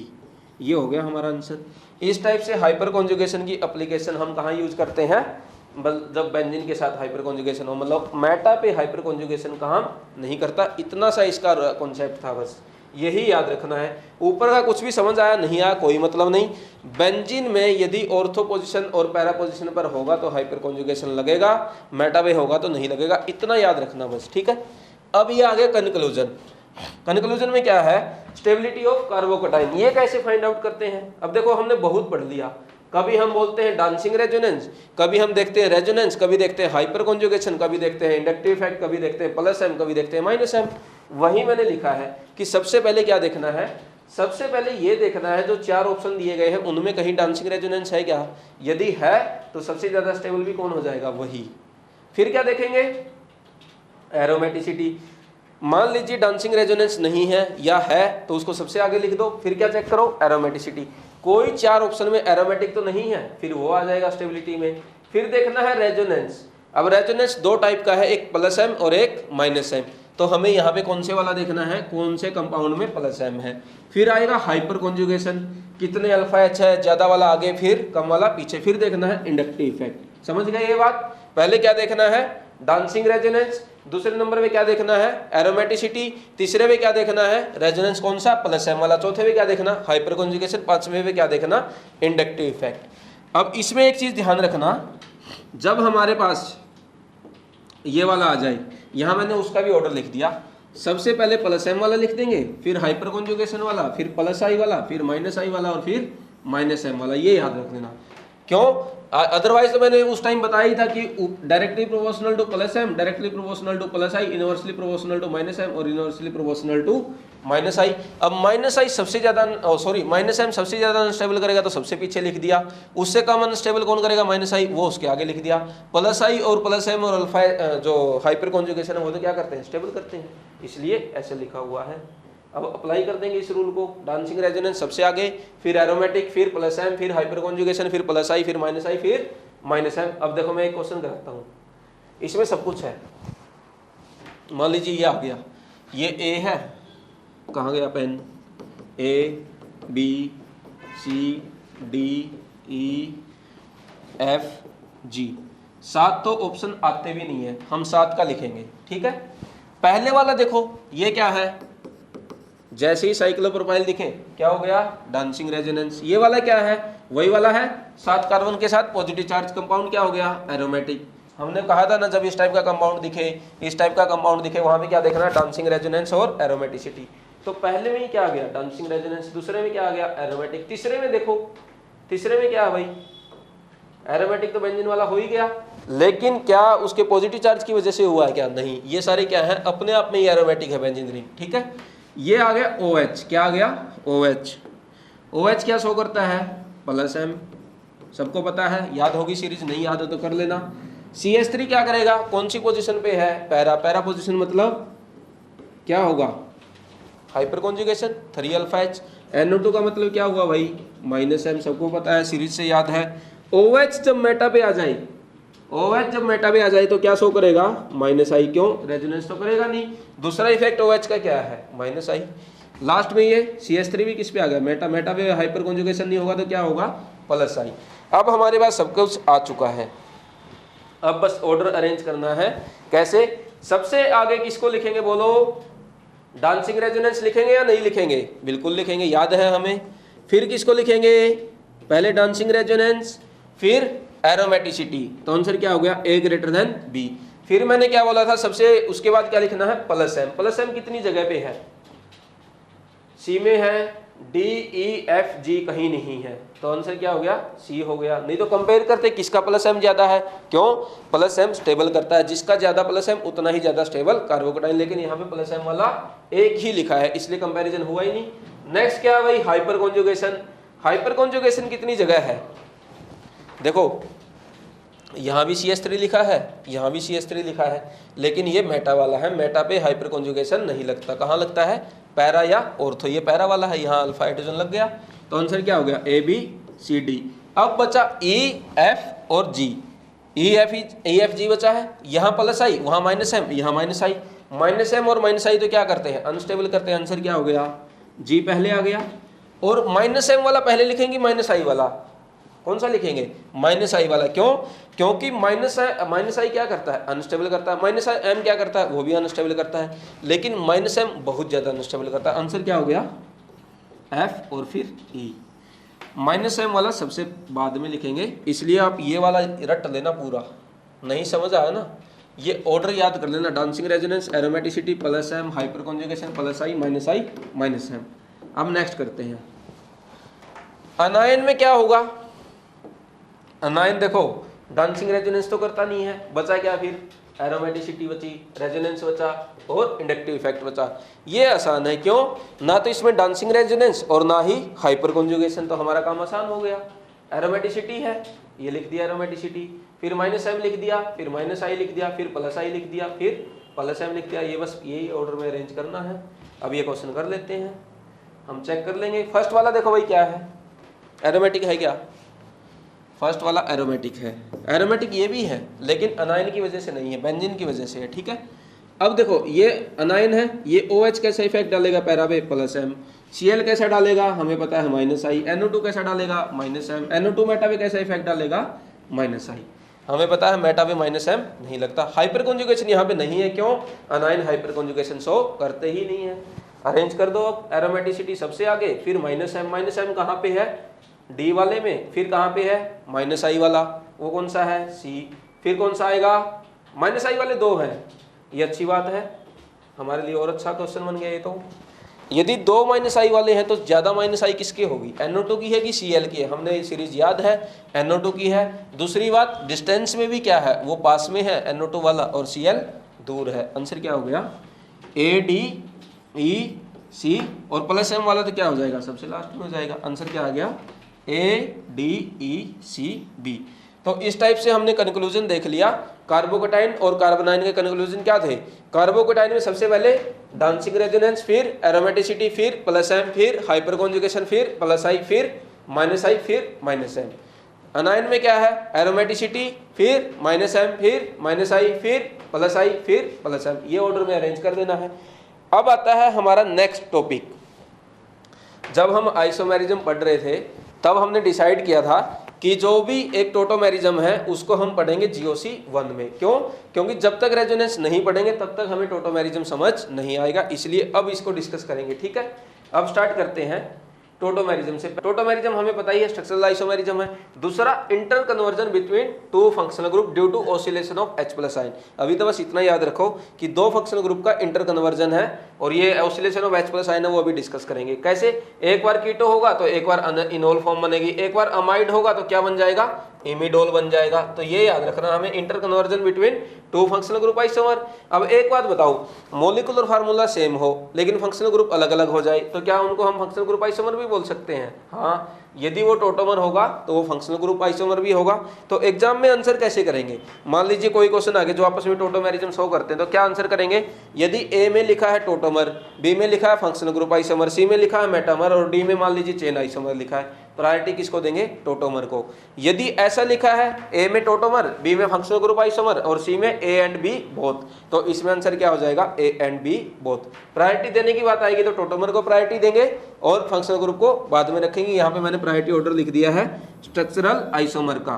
पहले RCI मतलब रिंग चेन आइसोमर, फिर टोटोमर, फिर फंक्शनल ग्रुप आइसोमर, फिर मेटामेरिज्म, फिर चेन आइसोमर, फिर पोजीशन आइसोमर। पोजीशन आइसोमर की प्रायोरिटी सबसे लास्ट में है। ठीक है, अब टोटोमेरिज्म है वो दोनों ही मीडियम में होता है, एसिडिक में भी और बेसिक में भी। अब डिस्कस करते हैं कैसे होगा वो ऑसिलेशन। सबसे पहले एसिडिक मीडियम में है। एसिडिक मीडियम में H प्लस होगा। H प्लस कहाँ आएगा? जहाँ पे लोन पेयर होंगे। तो आंसर क्या हो गया? ऐसे बन जाएगा, ये O, ये H, यहाँ पॉजिटिव चार्ज और यहाँ पे CH3। अब ये डबल बॉन्ड क्या होगा? यहाँ आ जाएगा क्योंकि ऑक्सीजन में पॉजिटिव चार्ज अच्छी बात नहीं है, तो कैसा बन जाएगा? RC, यहाँ पॉजिटिव चार्ज बन जाएगा, यहाँ OH और यहाँ पे CH2 और H। अब जो OH माइनस पड़ा हुआ है वो क्या कर लेगा? इसको खींच लेगा और ये बॉन्ड यहाँ बन जाएगा। तो फाइनली कैसे बन गया ये? RCOH डबल बॉन्ड CH2, ये बन गया। इसी का बोल रहे थे, ये H प्लस का ऑसिलेशन हुआ ना, पहले यहाँ गया फिर यहाँ से उठ के यहाँ चला गया, ये हाइड्रोजन बाहर चला गया, ये बन गया हमारा। तो इस टाइप से ऑसिलेशन हुआ। अब देखो ये फॉर्म क्या थी? C डबल बॉन्ड O, कीटो, और जब डबल बॉन्ड के साथ OH आ जाए उसको बोलते हैं इनोल फॉर्म, इनओल। समझ गए ना? कुछ ज़्यादा साइंस नहीं आ गई है। इनओल, यही लिखा हुआ इनओल। इन मतलब डबल बॉन्ड, ओल मतलब oxygen, sorry alcoholic group OH। Next, basic medium में कैसे होगा? मान लीजिए बेसिक मीडियम होता है। बेसिक मीडियम क्या करेगा? मतलब एसिडिक H को खींचेगा, ये OH माइनस इसको ले गया तो ये यहाँ आएगा और ये यहाँ चला जाएगा। क्या बन जाएगा? RCO minus double bond CH2। अब यहाँ पे H प्लस पड़ा ही होगा वाटर से, ये निकाल लेगा, क्या बन जाएगा? RC डबल बॉन्ड CH2, ये बन गया OH, ये हमारी बन गई इनोल फॉर्म।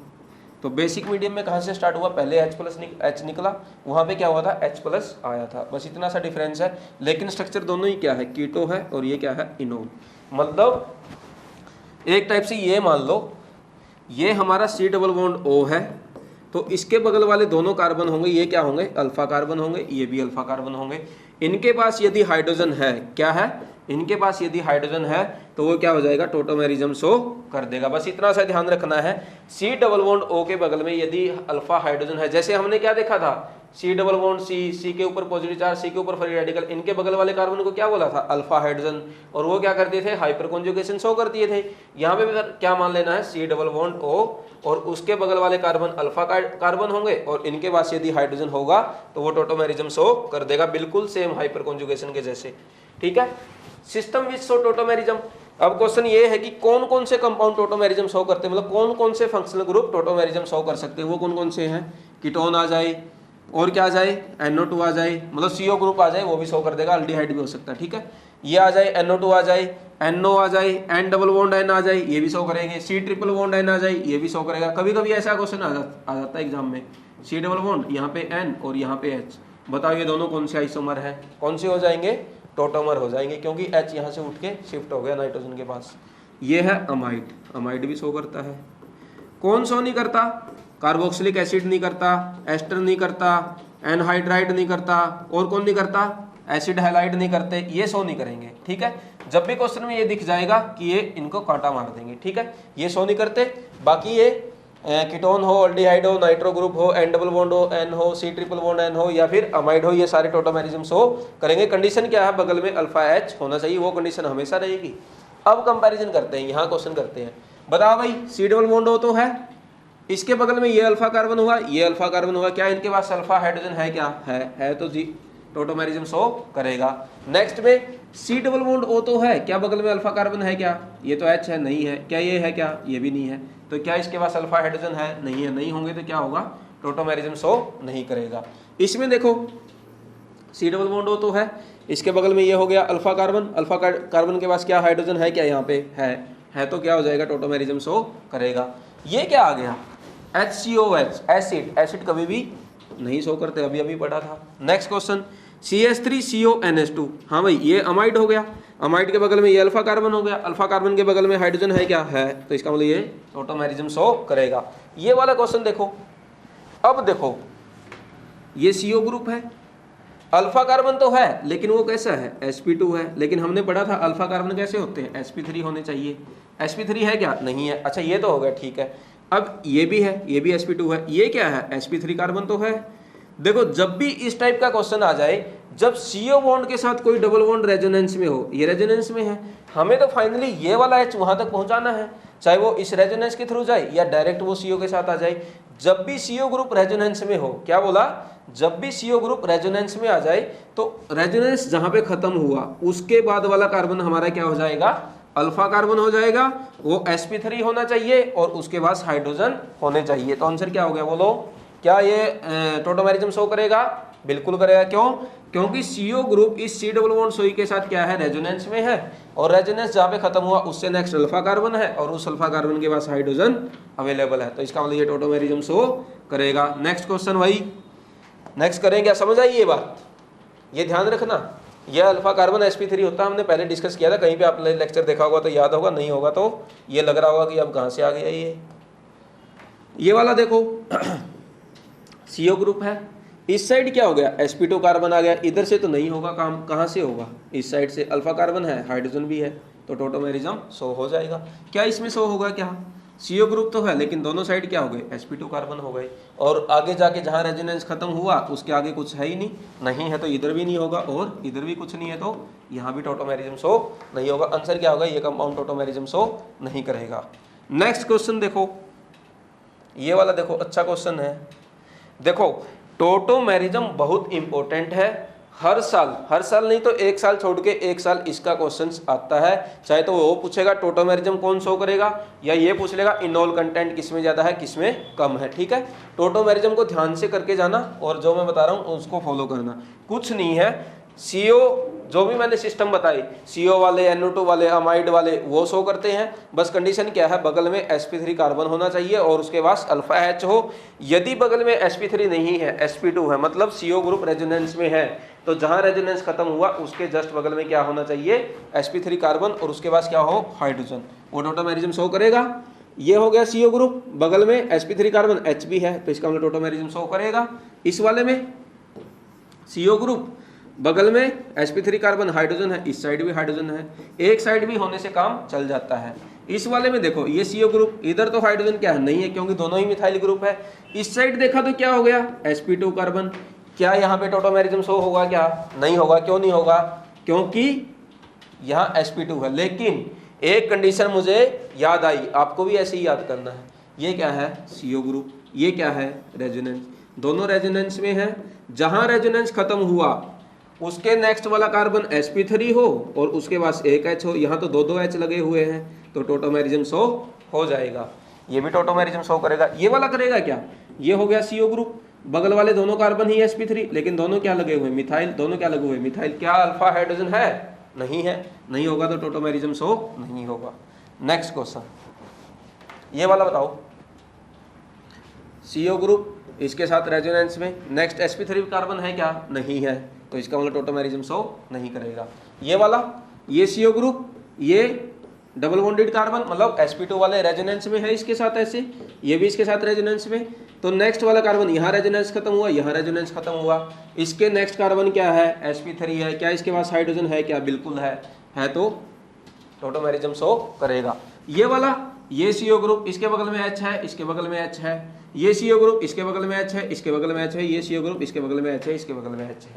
ठीक है, एक भी CO ग्रुप के बगल में यदि sp3 कार्बन पर अल्फा हाइड्रोजन होता तो वो टोटोमेरिज्म शो कर देता। यहाँ तो तीनों के पास है, इसका मतलब ये कंपाउंड टोटोमेरिज्म शो करेगा। ऐसा नहीं है कि तीनों का चेक करना हो, तो मैंने वैसे दिखा रहा था आपको। ठीक है, ये देखो यहाँ देखने में क्या लग रहा है, अरे यहाँ तो C डबल बॉन्ड ही नहीं है। ये बड़ा अच्छा क्वेश्चन है, क्यों?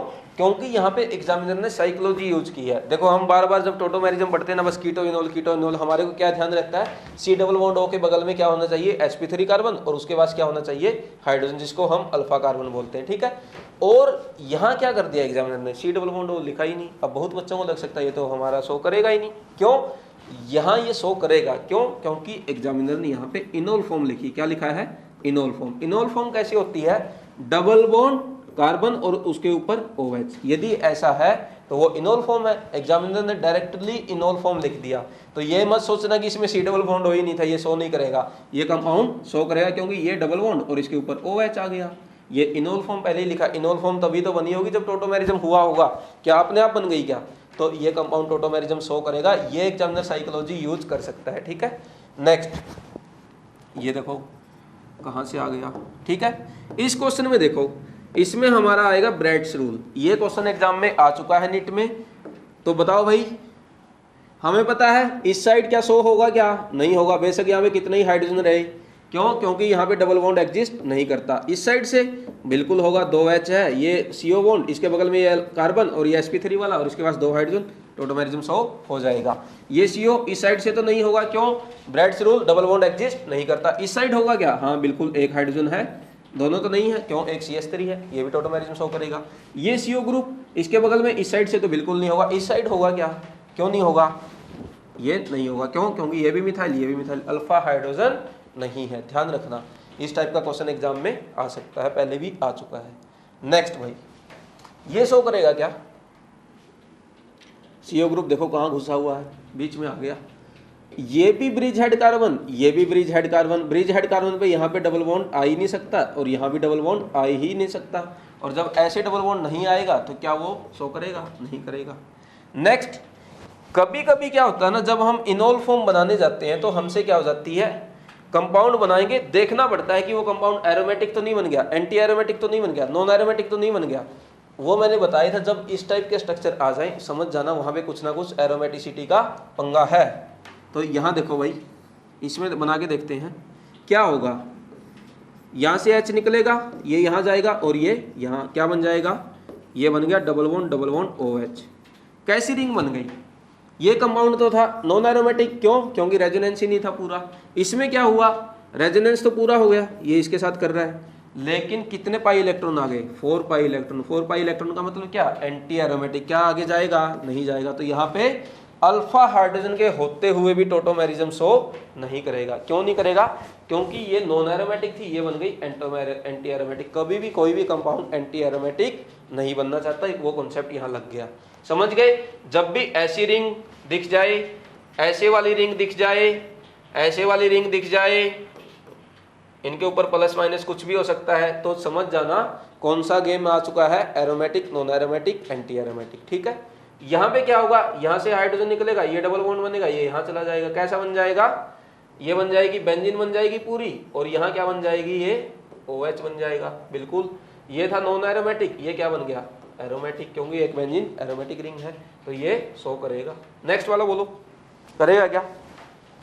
करके देख लो क्या बन जाएगा। दोनों साइड से हटा के देख लो, ये डबल बॉन्ड और ये O और ये OH। नॉन एरोमेटिक रिंग है, कोई दिक्कत नहीं, बनेगा भाई, जरूरी थोड़ी है। ये भी नॉन एरोमेटिक थी, ये भी नॉन एरोमेटिक है, हर बार एंटी एरोमेटिक बने या कुछ बने। यहाँ पे क्या हुआ, C double bond O, sp3 carbon, H है, हो जाएगा। सिंपल है। तो हमेशा भी मत देखना कि ऐसी 5 की रिंग दिखे और कि हाँ सर एरोमेटिक नहीं बना, ये तो करेगा ही नहीं।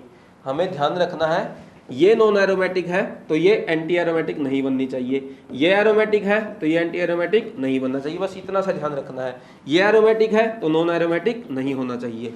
यदि ऐसा होगा तो हमारा टोटोमेरिज्म नहीं बनेगा। ये भी नॉन एरोमेटिक था और ये भी नॉन एरोमेटिक था तो हो सकता है, क्यों? क्योंकि दोनों ही नॉन एरोमेटिक है। नेक्स्ट भाई,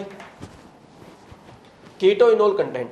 अच्छा, एग्जाम में कभी कभी क्वेश्चन ऐसा आता है कि कौन से कंपाउंड में कीटो फॉर्म ज्यादा एग्जिस्ट करेगी, कौन से में इनोल ज्यादा एग्जिस्ट करेगी।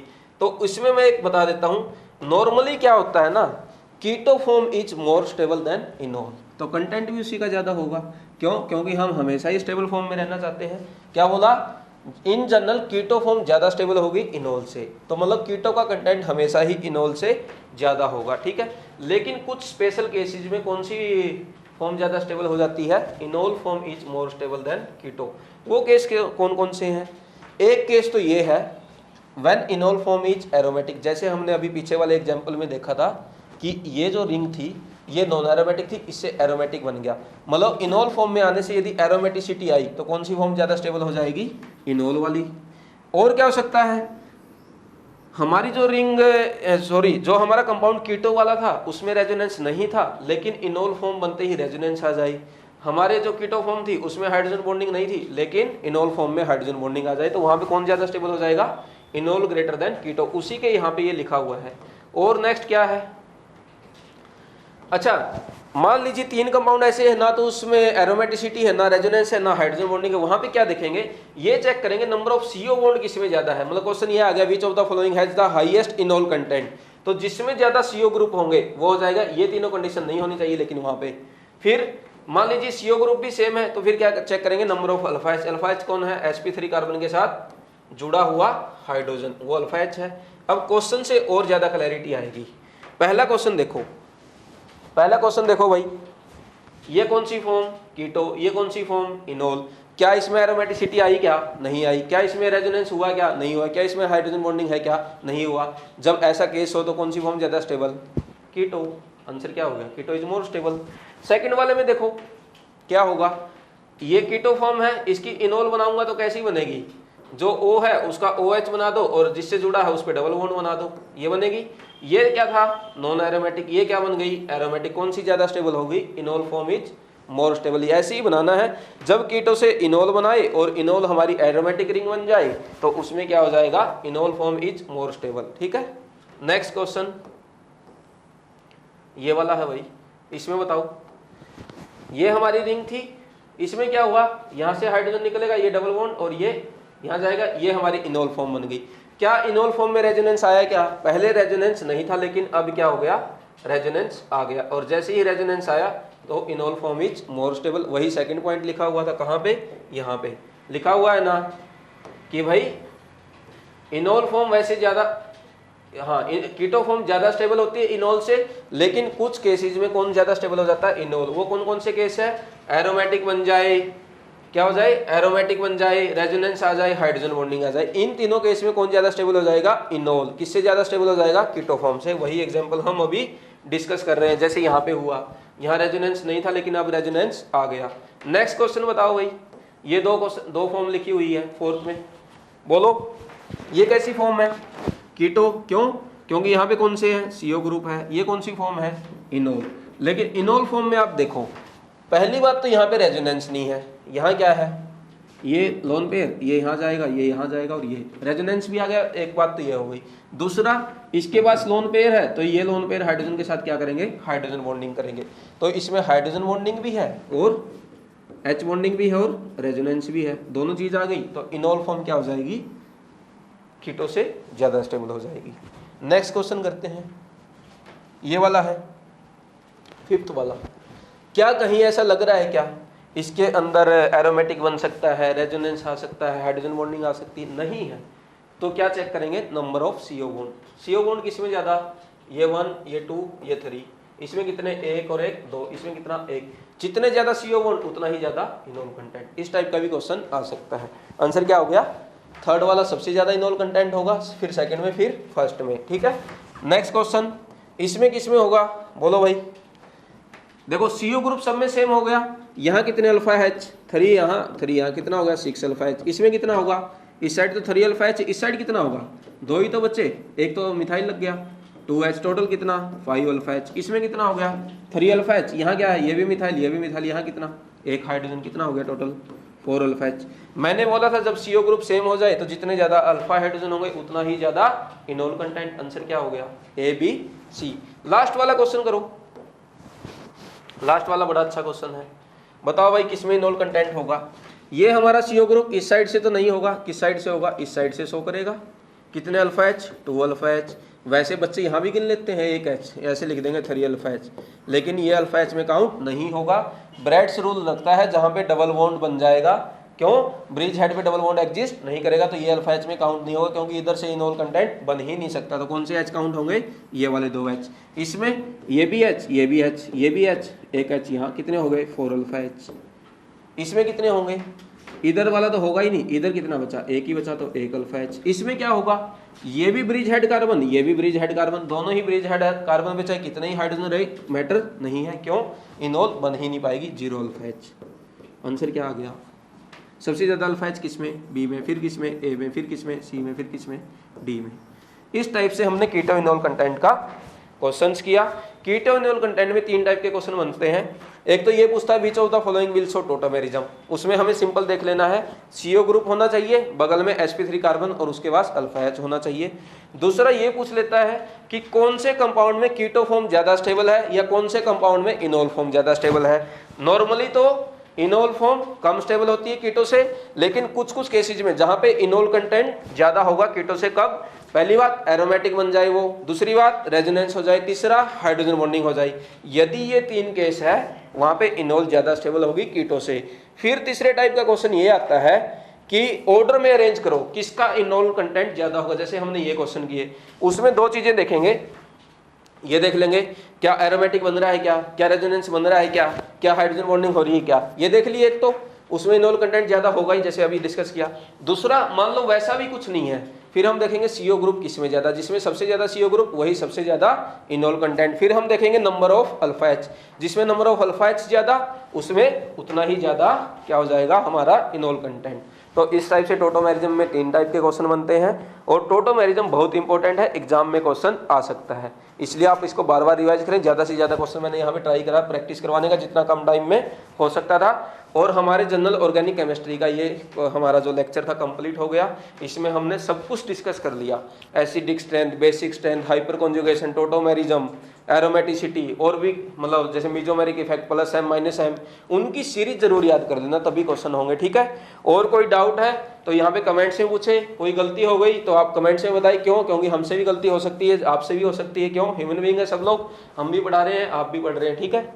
और कोई डाउट हो तो आप पूछ लेना या फिर इस नंबर पे कॉल कर लेना 7340250100। और वीडियो अच्छी लगती है तो अपने फ्रेंड के साथ शेयर करते रहो, वीडियो को लाइक करते रहो, ज़्यादा से ज़्यादा शेयर करो ताकि सारे बच्चे पढ़ पाएँ। Thank you very much.